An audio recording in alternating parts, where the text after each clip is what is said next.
Es domāju, cilvēka identitāti veido ģimene.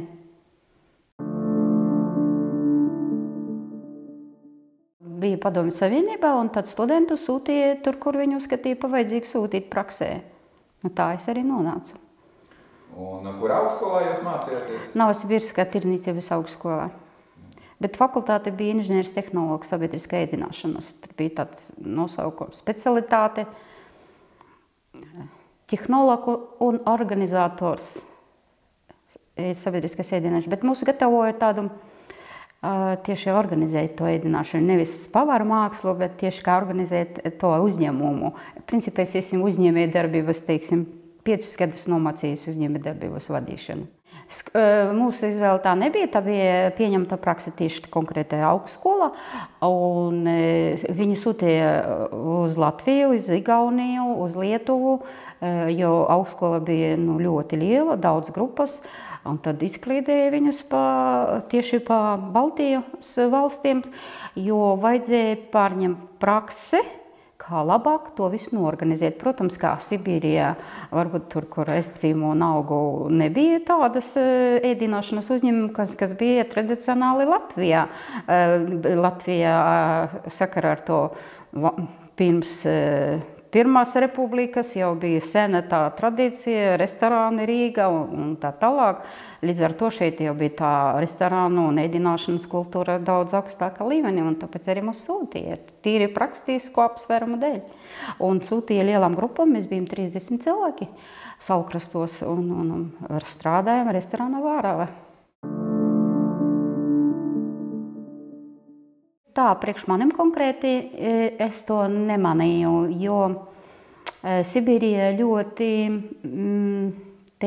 sabiedrība nav tik konservatīva, jo izsēns Sibīrijā bija tā vieta, kur ceļoja ļoti daudz dažādu tautību un cilvēku, un arī sociālas stāvoklis viņam bija katram citādāks, jo jau senos laikos uz Sibīriju taču sūtīja dumpiniekus, un tas, kas bija nepaklauks esošai vārai, līdz ar to tur tā sabiedrība ļoti tāda, kā lai saka, dažāda un arī pieņem dažādību. Un es domāju, tas mani nekāda veida neizbrīnīja, ka te ir citādāk nekā mums tur bija varbūt.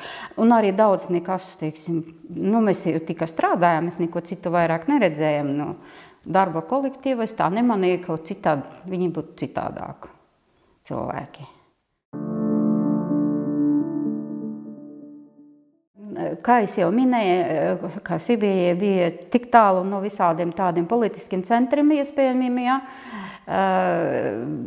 Un arī tas, ka tā bija, kad es augu, tā bija Padomju Savienība, un viņa bija ļoti plaša, līdz ar to tāda valstiskuma kaut kāda konkrēta, kā šobrīd Latvija, toreiz arī varbūt tā neviens neakcentēja un pie tā nepiedomāja, līdz ar to tas varbūt man nav ieaudzināts.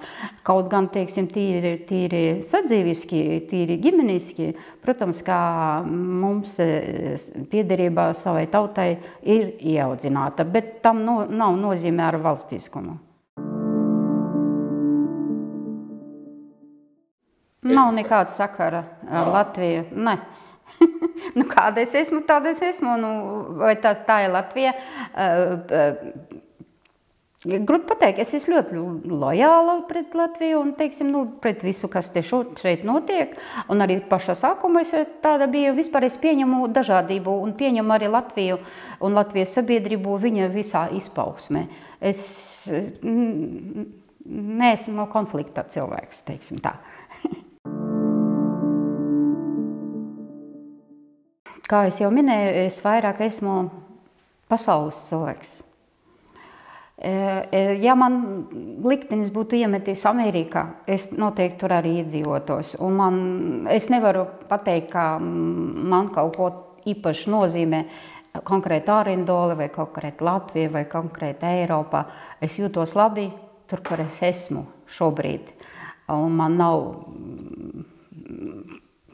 kā saka, pretrunas ar to vietu, kur es dzīvoju. Es dzīvoju savā mierā tur, kur es esmu. Svarīgi ģimene. Visvairāk man ir svarīgi ģimene. Lai es labi jūstot, pārējiem absolūti nekādas nozīmes nav. Gandrīz. Es neiedziļinos tādas lietas, kas ir ārpus varbūt ģimenes, kas mani neskar konkrēti.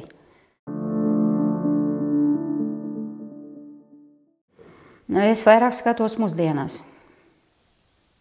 Un nākotnē, pagatnē diez vai, jo tomēr mums ir jaukta ģimene un ne tikai etniskā ziņā, arī tāda sabiedriskā, teiksim, vēsturiskā pagatnē, tāpēc, teiksim, mūsu tās kopīgs kaut kāds ir ļoti mazs, kaut gan mēs ļoti labi sadzīvojam ar savu vīru, neskatoties to, ka viņš ir katolis, es musulmanieti, jā.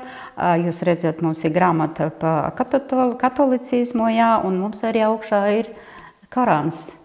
Un tas nav pretrunā ar mūsu ģimenes labsajūtu.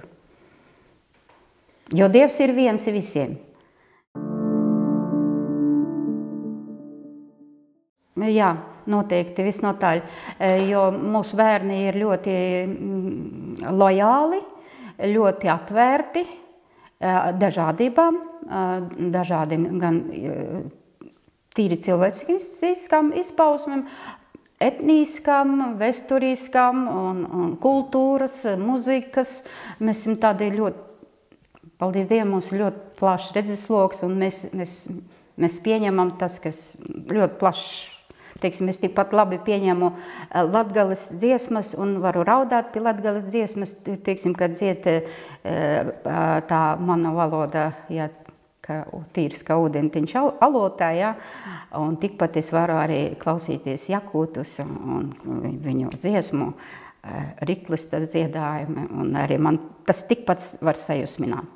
Man jebkuras tautas, teiksim, tā īsta, kas nāk no tautas, jo es uzskatu, tā etniskā kultūra, viņa ir jau izturējuši to laika pārbaudi, un viņa ir tāda, kas tiešām arī paņem cilvēkus. Protams, ka ir ļoti daudz modernu, skaistu dziesmu, bet tā tieši tā klasiskā, etniskā, jebkuras tautas tiešām. Ja es pat nesaprotu to valodu, ja viņi nāk no sirds, to jūt. Domāju, tāda izpratne, kā jūs bijat domājuši, varbūt kā tīri akademiski izpētīt, kās un ko, un kāpēc tas tā bija, tā varbūt man nebija un arī nebija tā īsti laika, jo es esmu izaugusi laukos, lielā ģimenē, mēs ļoti daudz fiziski strādājam, un, teiksim, bibliotekas mums tur nebija īpaši, jā, un arī savas nacionālas kultūras, teiksim, izpausties, mums nebija tās infrastruktūras, bet savā ģimenē mēs tomēr zinājām, ka mēs esam tatāri, un arī tēvs ar māti ļoti lepojas ar to, ka viņi tatāri, un mums tas ir ieaudzināts. Mēs nekad neesam kautrējuši no savas tautības, kaut gan dzīvojam Krievu vidū, un bija tādas izpausmes, varbūt dažiem, protams, ka cilvēkiem kā mēģināja kaut kādi varbūt aizķert vai redzēt reakciju mūsu, kā mēs uz to reaģējam. Man ir pilnīgi tāda, kā lai saka, es uz to nereaģēju. Man var pateikt, jā, tu esi tatāriet un tāda ar negatīvu nozīmi, jā, es tikai varu pasminēt un padomāt, par ko te jūs tur runājat. Man ir es esmu pašpietiekama tādā ziņā.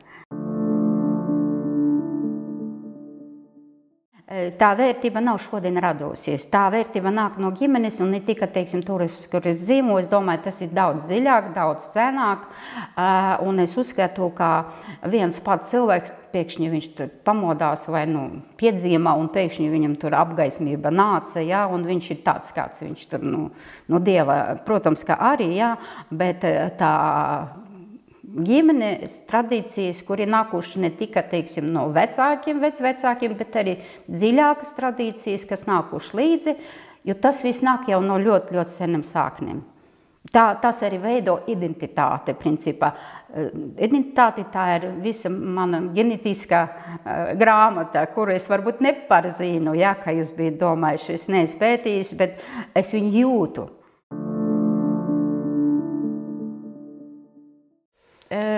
varbūt es izklausīšos banāli, bet es domāju, tajā laikā, kad tas notika, es par to nedomāju. Un tā bija vienkārši mīlestības izpausme, un tam nebija nekādas nozīmes vairs. Man vienkārši bija svarīgi būt kopā. Un kur, kāpēc, labāk, sliktāk, tādi jautājumi vienkārši. Mums nebija aprēķina laulība. Mums bija tīra mīlestība.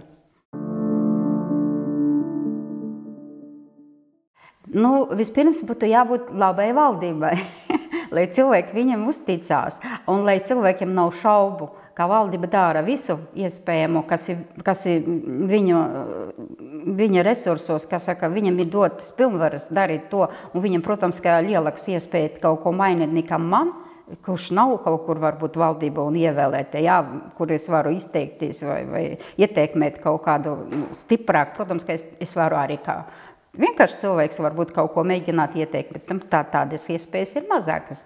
Un tāpēc valdībai, ja viņi grib to, teiksim, iesaistīt arī sabiedrību un dabūt sev uzticību, tad viņam arī labi jāstrādā, godīgi. Kā es jau teicu, mēs esam ļoti aktīvi sabiedriski, un ne tāpēc, ka mēs gribētu pazīmēties, ja mēs redzam kaut kādu lietu, kur mēs varam, teiksim, pateikt, ko mēs domājam par to lietu, un kā vajadzētu varbūt uzlabot to lietu, mēs to arī sākām, un tas nenotiek virtuve, teiksim, kā pieņemts vai draugu lokā. Protams, ka tur arī mēs aprunājam, bet mēs arī cenšamies, protams, ka ietekmēt to lietu.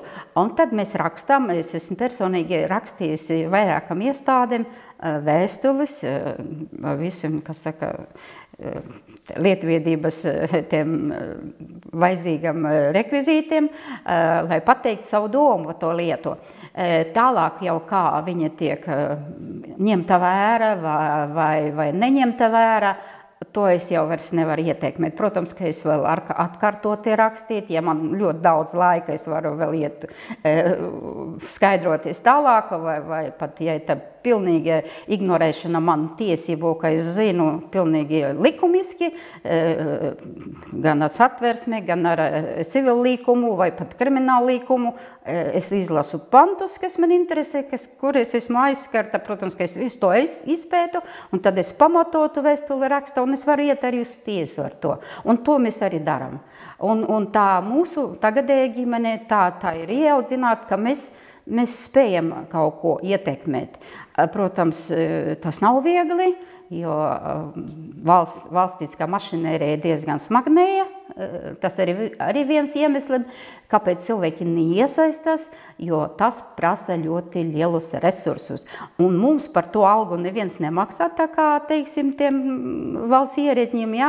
Tas nozīmē, ka mums no savās ikdienišķas maizes pelnīšanas jāatrauj vēl kaut kādu papildus laiku, lai varētu to kaut kādīgi ietekmēt. Un tas parastam cilvēku nozīmē parastam tas, kas nav politika, tas ir apgrūtinājums, teiksim tā.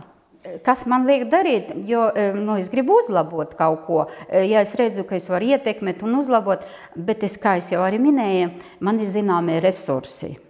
Es varu vienu nakti negulēt, otru nakti pēc darba negulēt, bet trešu nakti es vairs neizturu, un man tas var palikt neizdarīts, ja? Tikai tāpēc, ka es neesmu politiķis. Bet, protams, ka es vēlētos to darīt, bet cilvēka resursi, fiziski resursi, tieši fiziski un garīgi resursi tik, cik ir. Un ja ir ignorance, teiksim, no ierēģņu puses vai vadošas, teiksim, specialistu puses, un tu redzi, ka tev vajadzēs ļoti lielus emocionālus resursus tur patērēt, bet tajā pašā laikā tev jāaudzina bērnus vai mazbērnus, kur arī prasa laiku un zināmus resursus, ja? Protams, ka tev ir jāizvēlas, kas tad šobrīd ir svarīgāk, vai virzīt to sabiedrisko labumu lietu, kas varbūt tieši vai netieši, varbūt tika skar, varbūt vispār neskar, kas neskars, cenšos, protams, ka tur vispār neiet, vai tomēr šodienas ikdienu darbu, kā mammai, kā vecmammai izdarīt. Un tas arī ļoti liels darbs, varbūt nav novērtēts sabiedrībā. sabiedrībai jāatbalsta ģimenes, un ja ģimenē būs laiks mammai, vecmammai veltīt bērnim audzināšanā, un tad valstī arī būs viss kārtībā. Mēs esam panākuši vairākus lēmumu atcelšanos, vai, ja mēs esam noķēruši to lēmumu apspriešanas laikā, vai to lēmumu kaut kāda, teiksim, vai to gaitu pamainīt. Nebūdām politiķi, mēs spējam to nedaudz ietekmēt, jā. Konkrēts piemērs, teiksim, pa Arendolis var minēt. Vien brīdī atnāca vēstule Arvidam no Latvinergo, un vēstulē virsū adrese ir tātad Arendola Muižas iela 3, Arvidam Turlējam. Mums bija ļoti liela izbrīna, kāpēc Muižas iela 3, kāpēc mēs par to adresi nemaz nezinām. Tad var notikt tā, ka tu nezini kā, un tava adrese pēkšņi mainās. Un tā mēs tā iedomājas, ka tas tā nevarētu būt. Vismaz vai kaut kādai informācijai vajadzēja būt kaut kāda. Nevar būt, ka mēs visam palēduši garām. Un sākām pētīt to visu. Un pēc tam vēl internetā resursus parādījies tāda no Vārkavas novada puses informācija, kā būs tagad šeit ciemats, un nekas jau īpaši. Tur tā arī vārdiski, es varu pacelt to dokumentu, protams, ka tur tā arī vārdiski bija rakstīt, nekas jau īpaši nemainīsies, bet nodokļi gan būs lielāki. Tas, protams, ka mums bija āķis, ko mēs varējām izmantot, lai paskaidrot sabiedrībai, kas te notiek, ja? Jo lauku vīdi, jūs zināt, nav mums 1000 kvadrātmetri, mums ir hektāru zeme, ja te pēkšņi no lauku vides tur paliek pa ciematiņu, ja, un tas var ietekmēt arī jebkuru cilvēku materiālu labklājību.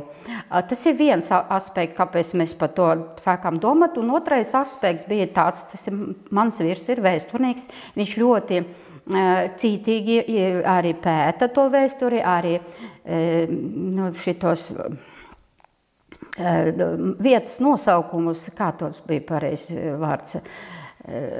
Lūk, un viņam ļoti nepatīk, ka, teiksim, tika pārsaukta Sīnūpa pa Zilūpe vai Udroja pa Ritūpe, kurī pilnīgi nav nekādā, un pēkšņi Vārkavas novada ir avīze Ozolupe, tad viņa dubnu no krievu valodas paņemuši, pārtulkojuši pa Ozolupe, ja, dubna, kad gan latgaliski dziļā upe, ja.